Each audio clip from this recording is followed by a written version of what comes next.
Muchas veces en nuestras vidas llevamos cargas tan pesadas e innecesarias que éstas producen enfermedad, producen pecado hasta muerte muchas veces. Y una de estas cargas que llevamos innecesarias y de las cuales Cristo nos quiere hacer libres es la amargura, el resentimiento. Vaya conmigo al libro de Hebreos capítulo 12. Libro de Hebreos capítulo 12 y el versículo 14 voy a leer primero. Y dice así: seguid la paz con todos y la santidad, sin la cual nadie verá al Señor. En primer lugar, para que resalte la paz en un lugar, en algún momento tuvo que haber una pelea, una rencilla, un enojo o algo. Y después de que esto suceda, hay dos opciones, dos caminos. Uno de ellos es llevar calma, llevar paz, llevar una solución a ese problema.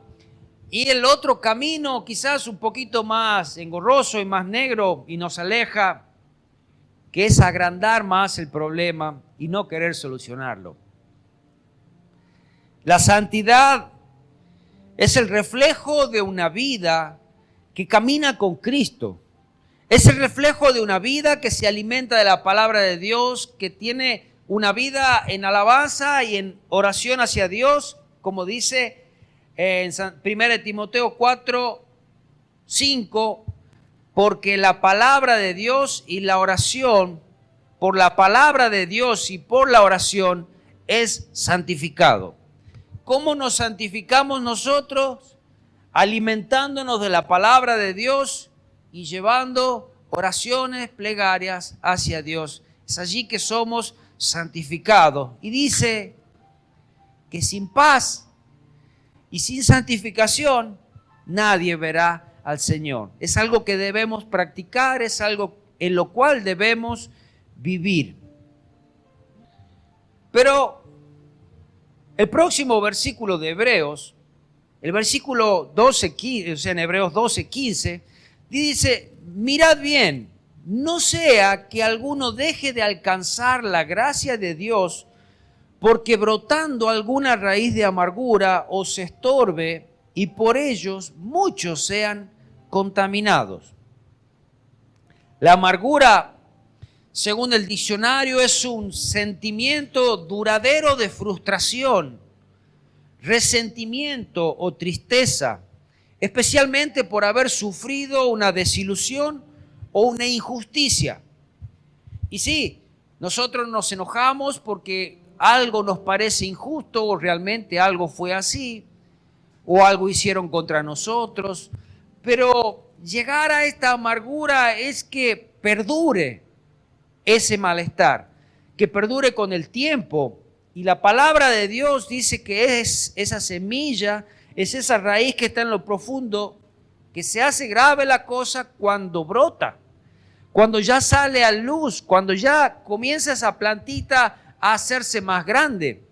Y después da fruto también, que es amargo y es veneno. Aquel individuo que tiene una ira no resuelta, profundamente enraizada, no será una persona en su plenitud. No puede vivir una vida plena alguien que esté cargando esa mochila con ira, con enojo, con resentimiento, con amargura. Algunos no pueden sobrellevarlo y llegan hasta obsesionarse tanto con ese deseo de ajustar cuentas con aquella persona que le hizo un daño y pueden llegar hasta matar. Necesita vengarse, quiere vengarse de una o de otra manera. Esos sentimientos retenidos corroen, erosionan a la persona, destruyen a la persona. Hasta en algunos casos estas personas llegan a no poder demostrar emociones, llegan a no poder sonreír, viven una vida amargada, quizás hasta no pueden estar ni tristes, sus emociones son truncadas y no pueden estar libres, están siempre allí encarcelados y llegan a enfermar físicamente a causa de la amargura, a causa de este enojo, a causa de estos pecados no resueltos, hasta físicamente se enferman. La amargura es, así como es una raíz, es como una semilla pequeña que de pronto no sabemos, de pronto sí sabemos cuándo fue sembrada, pero no creemos que ya ha sido sembrada. Y comienza a crecer hasta convertirse en un gran árbol que su fruto da amargura, envenena su vida y todo lo que está alrededor suyo. Por eso la Escritura decía que brotando alguna raíz de amargura os estorbe a uno y por ello muchos sean contaminados también. No es que va a quedar en mí y déjenme a mí con mis problemas que yo me arreglo solo. No, inevitablemente va a ir dañando a otros, a los que están cerca suyo, a los que están alrededor. Por eso es necesario cortarlo. Una raíz de amargura que se apodera de nosotros cuando permitimos que los desacuerdos crezcan hasta volverse un resentimiento. O cuando alimentamos rencores o heridas del pasado. La amargura trae consigo celos, disensiones, hasta inmoralidad. Pero cuando el Espíritu Santo llena nuestras vidas, puede sanar las heridas que causaron la amargura. La raíz de amargura, cuando nos habla de esto, alude también al abandono deliberado de Dios. No puede coexistir Dios y este pecado no resuelto. No puede coexistir Dios y la amargura. Mire lo que dice acá en Deuteronomio 29, 18, ya se lo leo. La desobediencia de Israel en el desierto causó esto. Este pecado contamina toda la vida cristiana. También le pasó esto a Caín, que ya lo vamos a ver enseguida. Dice, mire por qué no podemos mantener o permanecer este pecado en nosotros, este enojo, este resentimiento. Dice, yo leo en la traducción nueva traducción viviente, Deuteronomio 29, 18. Hago este pacto contigo para que nadie, hombre o mujer, clon o tribu, se aparte del Señor nuestro Dios, para rendir culto a esos dioses de otras naciones y para que ninguna raíz produzca frutos amargos y venenosos en medio de ti. Apartarse de Dios deliberadamente, esta raíz de amargura es sembrada en nuestras vidas y cuando crece da fruto venenoso y contamina a todos los que están alrededor nuestro. Ahora, y usted se va a dar cuenta que sí es verdad. Dígame si hay personas que se han alejado de Dios. Y cuando uno logra conversar con ellos, quizás para ayudarle a volver a los caminos del Señor, se da cuenta que hay tanto odio, que hay tanto enojo contra uno o muchos de los hermanos. Y hay algo en su vida que ve todo mal y que todo está mal. Y lo expresa. Y aún lo puede contar y dice, no, pero si hay pasó esto, ahí son así, este es así, aquel me hizo lo otro. Y esa amargura está en su vida. Y cuando uno fue a hablar con él, ¿qué hizo? Lo envenenó también. Así envenenó a los de su casa y así envenenó también a aquellos que ni siquiera conocen a Cristo. Mira si se va a querer acercar después. Hay un ejemplo muy conocido en la Biblia acerca de alguien que a causa del resentimiento buscó ajustar cuentas. Fue el primer asesinato que hay en la Biblia. Y vayamos a Génesis capítulo 4. Desde el versículo 1 de este capítulo vamos a leer y poder ver qué había hecho estos dos hermanos.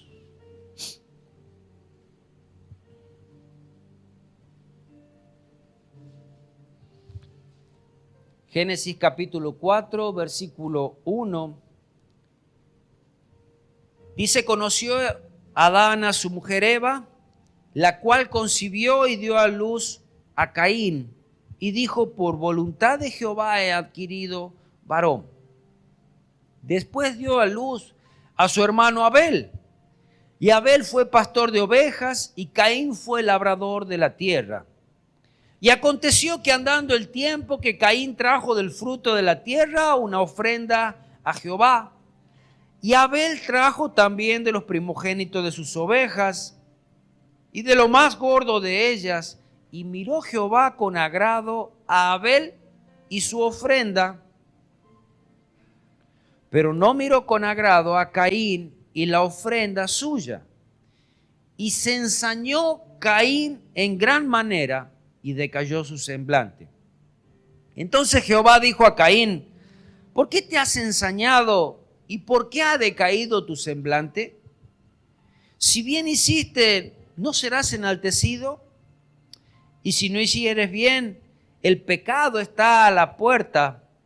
Con todo esto, a ti será su deseo y tú te enseñorearás de él.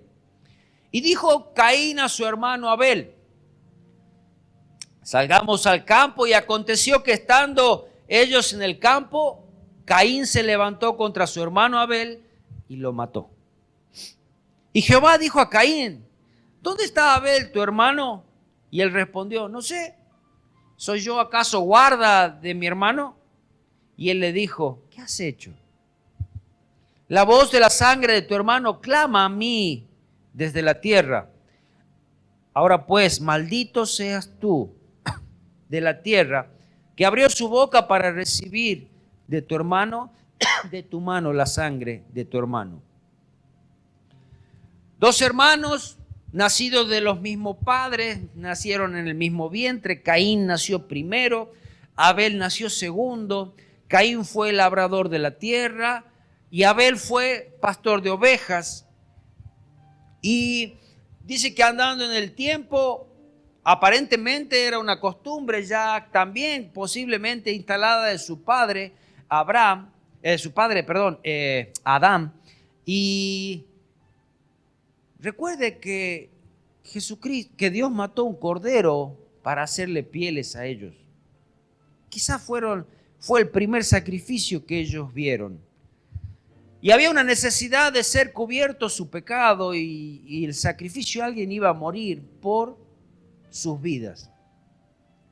Pero trajeron cada uno sus ofrendas. Mire lo que pasó, Caín trajo primero la ofrenda y ofreció a Dios. Y Abel después trajo su ofrenda, pero dice que Dios miró con agrado la ofrenda de Abel y le mostró su aceptación. Dios como demostraba aceptación a una ofrenda, probablemente caía fuego del cielo y era consumida esta ofrenda. Pero dice que no miró con agrado la ofrenda de Caín. ¿Qué pasaba acá con su ofrenda? ¿Qué pasaba con su vida? Había diferencia entre los caracteres de ellos y entre sus ofrendas. Tiene mucho que ver lo que nosotros somos y cómo traemos nuestra ofrenda hacia Dios. Dice que Caín era malvado y por tanto el sacrificio que él traía o la ofrenda que él traía era vana para Dios. Dios no veía con agrado a Caín directamente porque él era malvado, porque él no tenía buenas intenciones, porque había algo en su corazón que no era acorde a Dios. Y por ello no miraba con agrado su ofrenda. ¿O creemos que Dios se equivoca? Si Dios es el que mira nuestros corazones. Pero ahí estaba Abel también, que dice que él era hombre recto. En Mateo 23:35 lo llama Abel el justo. Agradaba a Dios. Su corazón era recto, su vida era piadosa. Y Dios miró con agrado a este hombre santo. Por lo tanto, también la ofrenda que él había traído había sido agradable a Dios. Había sí diferencia entre las ofrendas que habían presentado. Expresamente dice que Abel ofreció un más excelente sacrificio que Caín, lo dice en Hebreos 11:4. Cuando Caín había traído del fruto de la tierra. Lo primero, de pronto, cuando pensamos que era el fruto de la tierra, fue lo primero que se le vino a la mano, como diciendo, es lo que hay. Esto es lo que tengo. Si querés bien y si no querés, igual me da. Pero Abel tomó más empeño en traer una ofrenda a Dios. No ofreció nada defectuoso. No fue mezquino.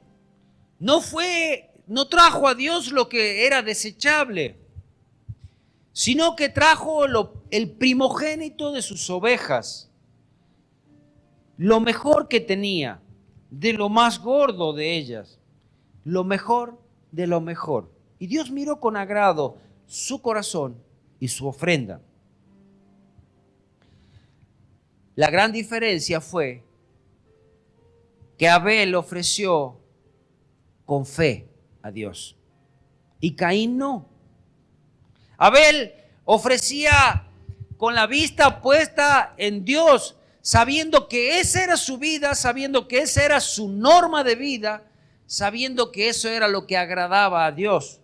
Pero Caín solo lo había hecho por costumbre, porque es el día que hay que hacerlo y bueno, algo voy a llevar para que se conforme Dios. No lo hacía por fe. Y así el resultado de su sacrificio era pecado, porque no lo hacía con fe. Abel vemos un hombre humilde, mientras que en Caín vemos un hombre altivo. Dentro de él había arrogancia, autoconfianza. Y Dios escogió el sacrificio de Abel. El haber escogido Dios el sacrificio de Abel, quizás Caín podría haberse quedado allí diciendo, el mío no me eligió, bueno, no pasa nada. Pero dice que se enfureció, lo hizo enojar y lo reflejó en su semblante. Recuerdan que yo les decía que aún a las personas que tienen amargura en su vida, aún hasta sus emociones son difíciles de expresar. A este le cambió el semblante, quizás de una persona normal, ahora se veía una persona enojada. Y no solamente iba a estar enojada con sí mismo, quizás con Abel, pero iba a estar en primer lugar enojado con Dios.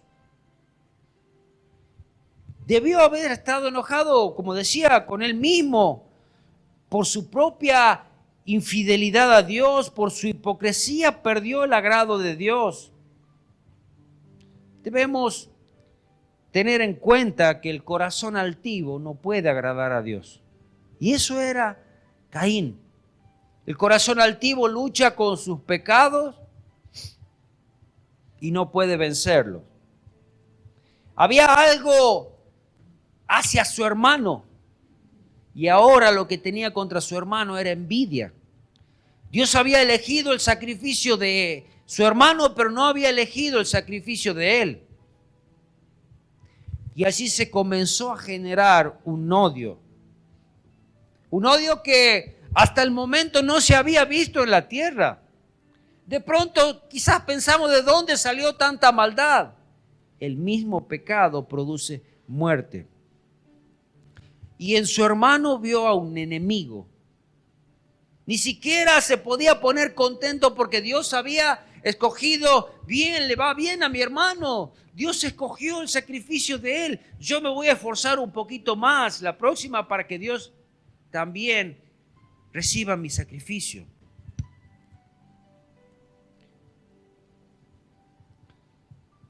Siempre podemos ver que aquellos que se alejan de Dios se indignen con las bendiciones que Dios les da a otros. Aquel que está lejos de Dios mira a aquel que Dios bendice con odio, con bronca, con resentimiento, con envidia. ¿Y qué está sucediendo en el momento ese, sabes? Una amargura está creciendo dentro de uno. Dentro de aquel que mira al otro de esta manera. Y esto era lo que también hacían los fariseos. Dice que los fariseos en Lucas 11:52, Jesús les estaba hablando a ellos y les decía: ay de vosotros, intérpretes de la ley, porque habéis quitado la llave de la ciencia. Vosotros mismos no entrasteis y a los que entraban se lo impedisteis. Les estaba diciendo: ustedes no entran, ni siquiera ustedes, y no quieren que aquel que quiere agradar a Dios lo pueda hacer. No lo quieren hacer, se lo impiden. Esto era lo que había también en el corazón de Caín en ese momento. La envidia es un pecado que lleva cargado consigo mismo un castigo. ¿Y sabe lo que comienza a suceder con aquella persona que tiene envidia? Dice que sus huesos comienzan, su cuerpo comienza a desintegrarse, sus huesos comienzan a sufrir. Decía el rey David, en el momento que había pecado, sus huesos comenzaron a desfallecer. Comienza uno a morir por dentro. La enfermedad comienza a levantarse. Y Dios le pregunta a Caín allí: ¿por qué ha decaído tu semblante? ¿Sabe? Dios conoce nuestras emociones, nuestras pasiones, nuestros pecados. Y debemos llegar al momento de preguntarnos: ¿por qué me pongo furioso? ¿Por qué me enojo? ¿Por qué me da envidia? Cuando podemos mirar no solamente de una manera altiva, sino que podemos mirarnos a nosotros mismos y decir: Dios, ¿por qué? ¿Hay alguna causa real? ¿O es justa o es injusta? ¿Por qué me enojo tan rápido? ¿Por qué me molesta lo que Dios bendiga a otro? ¿Por qué? El enojo, la envidia estaban en el corazón de Caín. Y el homicidio estaba a la puerta de su corazón. Caín se había enojado con Dios, pero por su propia envidia, por su propio orgullo, por su propia maldad. Su corazón amargado, su corazón sin perdón, su corazón que cargaba todo esto, llevó a matar a su hermano. Y pensando que esa iba a ser la solución a su mal. La cuestión que fue expulsado, lejos y más lejos de la presencia de Dios. No tenía ninguna razón para enojarse con su hermano. Abel no le había hecho nada. Abel simplemente había levantado su sacrificio a Dios. Para ser libres de esta amargura y de estos resentimientos, en nosotros tiene que suceder algo, tiene que haber una decisión. Debemos tomar esa decisión de reconciliarnos con aquel que estamos mal. Si hay solución, sí hay solución para quitarla. La victoria se obtiene cuando los resultados, cuando nosotros podemos ponernos de acuerdo en ese plano vertical hacia Dios y en ese plano horizontal hacia nuestros hermanos. Allí es donde comienza a suceder ese milagro de la salvación, ese milagro de la sanidad, ese milagro del acuerdo, del amor. Hechos capítulo 24, versículo 16, dice: y por esto procuro tener siempre una conciencia sin ofensa ante Dios y ante los hombres. ¿Quién lo tiene que hacer? Soy yo. No lo puede hacer otro por mí. Decía acá, y por esto procuro tener siempre una conciencia sin ofensas ante Dios y ante los hombres. Que yo pueda estar tranquilo, que yo pueda mirarlo a los ojos, a mi hermano. Y a Dios, acercarnos a Él confiadamente. Jesús decía que no necesariamente tiene que ser público. Y nosotros podemos decir muchas veces, pero es difícil. ¿Quién dice que no es difícil? ¿Sabes? El orgullo de la persona no permite que nos acerquemos y diga, perdóname.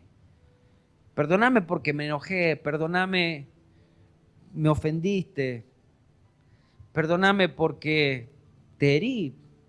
¿Sabes? Cuando vos hablaste me heriste, cuando hiciste tal cosa me lastimaste. Perdóname, te perdono. Qué difícil que es para el hombre humillarse. Pero ¿sabes? Esa es la salida, esa es la solución. Y nosotros decimos, sí, no sabes lo que me haces. Y Jesús estaba colgado en la cruz y decía, Padre, perdónalos porque no saben lo que hacen. Poquito tiempo después estaba Esteban, un jovencito, que siendo apedreado, decía, Padre, no le tomes en cuenta este pecado. Oh, es difícil, no lo estaban matando. Y Esteban no era Jesús, Esteban no era Dios. Esteban era un muchachito que seguía a Jesús, que amaba a Dios. Decía, no le tomes en cuenta este pecado. Y Jesús nos enseña, no necesariamente te tienes que parar aquí enfrente de la iglesia y decir, perdóname o perdonen, porque no.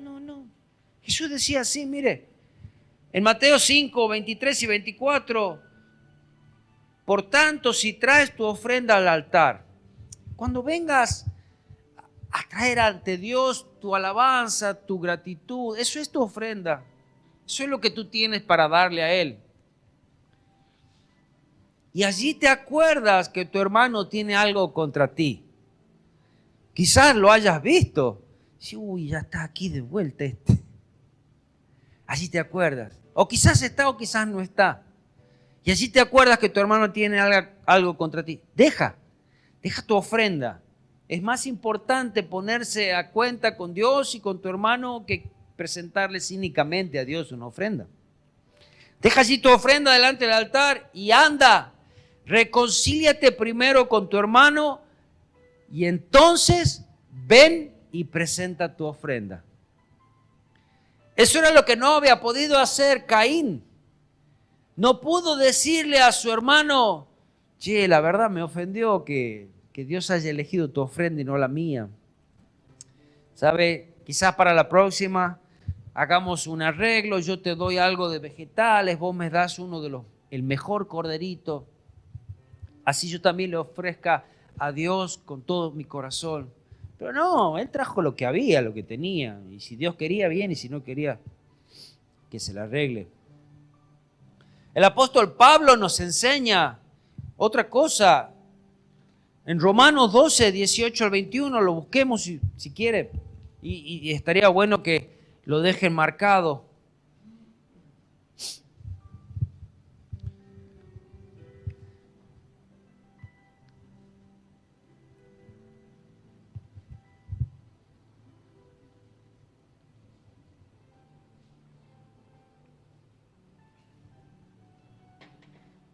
Decía el apóstol Pablo, si es posible, Romanos 12, 18.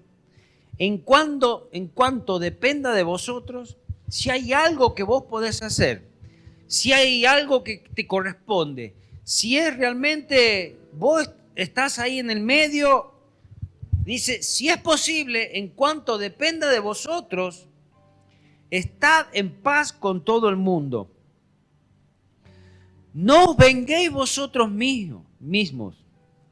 Sepan que la venganza no es de un cristiano. Dios conoce toda la situación. Él es juez justo.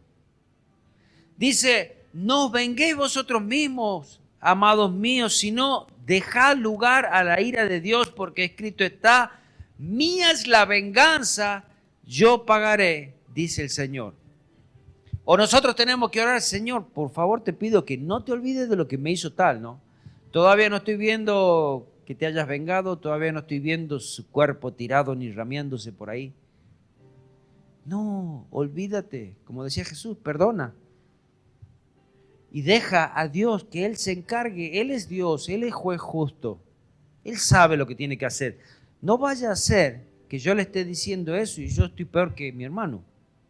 Yo estoy pidiendo que el Señor tome represalia con el otro, pero soy yo el del corazón pervertido, podrido, enojado, resentido, amargado. Cuidado. Versículo 20. Así que, si tu enemigo tuviere hambre, dale de comer. Si tuviere sed, dale de beber. Pues haciendo esto, ascua de fuegos amontonará sobre su cabeza. No seas vencido de lo malo, sino vence con el bien el mal. ¿Es fácil? No. Pero es lo que debemos hacer. Y allí va muriendo ese viejo hombre. Allí es donde Cristo va tomando cada vez más lugar en nuestras vidas. Nos vamos pareciendo a Cristo. Que aunque nos estén haciendo daño, maltratando, podamos decir, perdónalos porque no saben lo que hacen. Jesús dando su vida por los que los mataban. Si hay amargura en tu corazón y te crees tener la razón, el apóstol Pablo nos daba otro consejo. En Efesios capítulo 4, versículos 31 y 32, nos manda a hacer algo a nosotros. No es que manda que le hagas al otro, ni que le digas, mira, dale estos 2 versículos a aquel que es un sinvergüenza. No, te dice a ti, al que está leyendo, al que es un hijo de Dios. Quítese de vosotros toda amargura. ¿Quién la tiene que quitar? Yo. No, que venga aquel y que me pida perdón, recién voy a dejar de estar enojado yo. Quítese de vosotros toda amargura, enojo, ira, gritería, maledicencia y toda malicia. Son cosas que nosotros tenemos que dejar. Comienza a sonreír, comienza a agradecer, pide perdón, perdona y vive más liviano. Quítate esa mochila innecesaria que no te va a dejar entrar en el reino de los cielos. Déjala, quítese. Dice, antes sed benignos unos con otros. Como decía anteriormente, no pagues mal por mal, sino que por el mal paga con bien. Sed benignos unos con otros, sed buenos, misericordiosos, perdonándoos unos a otros. Perdónense. Y perdonen cuando alguien le diga, perdona, me hice mal. No sé, ya voy a ver. Déjame que lo piense 1, 2, 3 días, ya voy a ver si te voy a perdonar. No, perdonen. Perdonándoos unos a otros, como Dios también nos perdonó a vosotros en Cristo. Recuerden que en la oración del Padre Nuestro dice, perdónanos así como nosotros perdonamos. Recuerda que si no perdonas, tampoco vuestro Padre que está en los cielos te perdona. En 1 Corintios capítulo 13, versículo 4 al 7 dice, el amor es sufrido, el amor es benigno, el amor no tiene envidia. Si tú dices que tienes amor, no tienes por qué andar envidiando a otro. Señor, ¿por qué lo bendices a aquel? ¿Por qué a aquel le va bien y a mí me va mal? Y agradece a Dios porque a tu hermano le va bien. Mañana quizás te toque a vos el turno de que te vaya bien. O no te acordás cuando te fue bien a vos y a él no le iba bien. Bendice a Dios y agradece por todo. El amor no tiene envidia, el amor no es jactancioso, el amor no se envanece, el amor no hace nada indebido. No busca lo suyo, no se irrita, no guarda rencor. Podía decir Caín, yo amo a mi hermano. No, si lo odiaba. Le tenía una envidia y apenas pudo, planificó muy bien la muerte de su hermano porque le dijo, che, vamos al campo, vamos a dar una vuelta por ahí. Y apenas pudo, lo mató. Había planificado la muerte de su hermano. Dice que el amor, versículo 6, no se goza de la injusticia, mas se goza de la verdad.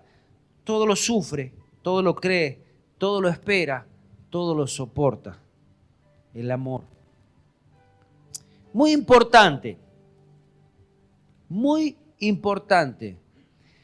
¿No crees que cuando tú pides perdón, pasan dos cosas maravillosas? Cuando tú pides perdón, tú eres libre. Y si el otro te ha perdonado, también es libre. Es muy importante. Son dos personas que han sido liberadas por la decisión de ambos. Si hay reconciliación, ambas partes tendrán una curación espiritual. Y en muchos casos, hasta sanidad física. ¿Por qué es tan importante perdonar? ¿Por qué es tan importante dejar el odio, la envidia? ¿Por qué es tan importante cortar y sacar de raíz esa amargura? Porque tú eres libre, porque tú eres sano. Y si depende de vosotros. Ahora, si tú vas y no te quiere perdonar, ¿sabes? Porque si tú le pediste perdón sinceramente, tú eres libre. Bueno, él no, él quedó con la semillita plantada ahí. Perdona, perdona. Nos tenemos que poner contentos cuando a otro le va bien, orar cuando le va mal y aún cuando le va bien también. No nos sirve de nada cargar odio, rencores, rencillas, peleas, amargura. ¿Para qué? La vida es tan cortita para andar cargando con todo esto. Amén. Y es cuestión de nosotros. No, ¿y por qué estás amargado? Porque sabe que el sinvergüenza ese no viene a pedirme perdón ya hace 2 años. Es de nosotros. Perdonar, olvidarse. Y dígame si no cargamos cosas que desde la niñez quizás nos han hecho. Cosas que han sido insignificantes y cosas que han sido muy fuertes. Han ultrajado nuestras vidas, nos han violado, maltratado, dejado sin padre, sin un hijo. No sé lo que puede haber pasado.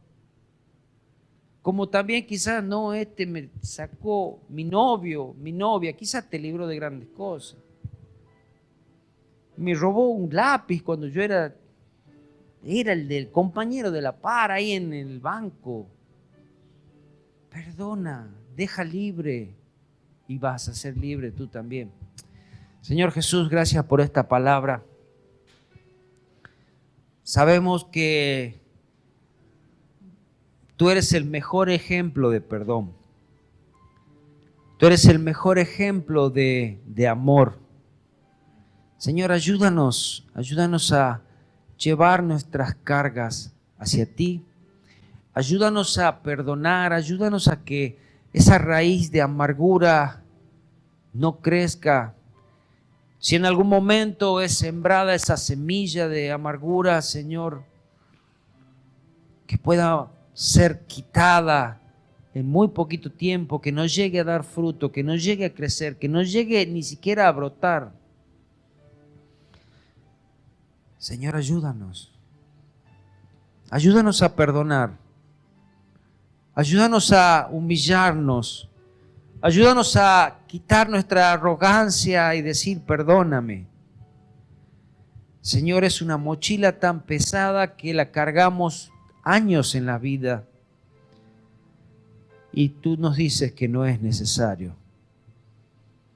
Señor Jesús, ayúdanos. Ayúdanos a vivir libres. Libres. Ayúdanos a amar a nuestro prójimo. Ayúdanos a que nuestra relación contigo no tenga estorbo a causa de la falta del perdón. Ayúdanos a que podamos ser perdonados por ti, porque nosotros también perdonamos. Ayúdanos a mostrar ese amor que tú tenías hacia tu prójimo, hacia la humanidad y hacia tu Padre. Ayúdanos, Señor Jesús. Y yo te ruego, Padre, que si hay alguno acá que le cuesta perdonar, porque lo han dañado, porque lo han ultrajado, lo han traicionado, han abusado de su vida, quizás le han quitado un marido, una mujer, quizás le han quitado un hijo, quizás un trabajo, quizás le han quitado la felicidad en su adolescencia, en su niñez. Señor, el Espíritu Santo esté redarguyendo esa vida. Señor, y que su boca pueda decir, perdono a tal persona. Que sus labios puedan pronunciar, Señor, y una vez que pronuncien esa palabra, Señor, tú liberas instantáneamente.